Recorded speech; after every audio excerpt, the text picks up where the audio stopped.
Then I also talk about the question of Uganda's troubled history in terms of the presidential election challenges. I also, some of the things I capture them under the call will be solidum facit pacem appellate, which means that they make dissolution and call it peace. Then I also talk about issues to do with electoral democracy, aspects to do with the infringement of right to privacy, aspects to do with the infringement of the right to the internet, for example.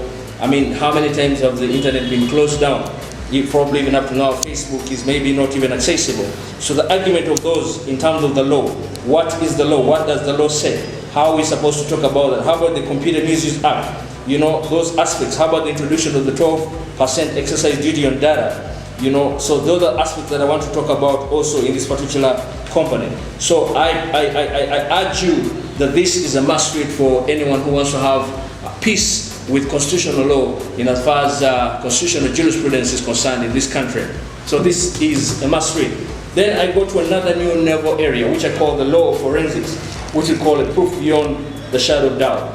Now under this, I make a lot of arguments because this is a must read. We have had so many challenges in terms of unanswered questions of motorbike, what you call mafia, like kind of standoffs, where there are many unfortunate people have actually died. So I make arguments in this book in terms of trying to demystify or answer some of those questions. I talk about the origins of forensic, okay? I talk about the principles of forensic in terms of practice. I talk about forensic science and the law. I talk about aspects to do with burden of proof. I talk about issues to do with the different types of criminology, if you like. How about, how do you procure evidence in forensics? How about the chain of evidence? How about how do you record?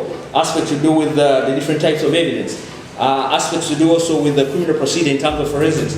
Aspects to do with when it comes to, for example, the different pleas. Okay, then I also talk about criminal profiling.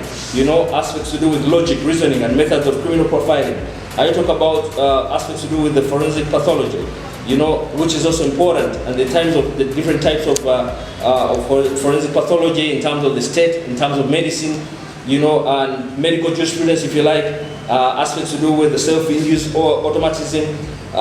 Those are aspects that, and then the things to do with DNA, fingerprint in terms of forensics, advancement of DNA technology, the different types of analysis, DNA technology analysis. You talk about the PCR analysis, the STR analysis, the mitochondrial DNA analysis, the chromosome analysis. So all these aspects, I discuss them in terms of DNA, if you like. And then what we call also forensic victimology. What do we mean by that? Distinguish between forensic victimology. Also, I talk about writing forensic reports. I talk about aspects to do with the forensic opinions and expert testimonies, criminal investigations of sorts.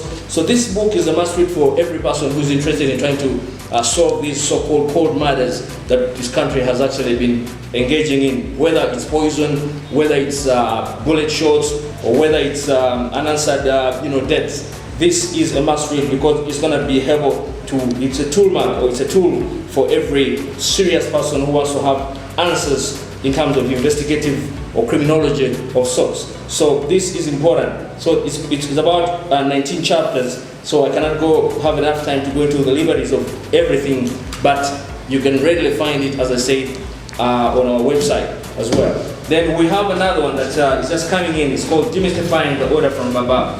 Why does the people versus the Attorney General when the forces exceed their constitutional mandate? The ideology here is that how many times we see forces, whether they take the semblance of police or military or call them LDUs, how many times do you see them, encroaching and infringing on the rights of the ordinary people?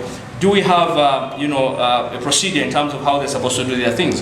So these are questions that I'm asking. How about us, again, my argument in terms of the Postal Commutators Act, whether or not it's applicable in Uganda, I borrow heavily from the American jurisprudence because many times we see army people in terms of being employed to enforce civilian duties. The question is, isn't that an infringement on our constitutional rights? So those answers are found here. And how about when a civilian or an individual is actually, their rights have been overridden? Do they have a remedy? And that remedy is what I talk about, the people versus the Attorney General.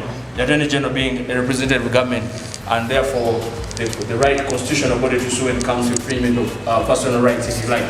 That is another important book. Now this other one here is called The Law of Penology. And the argument behind this book is that it's a legal philosophical appraisal of the need to amend the law.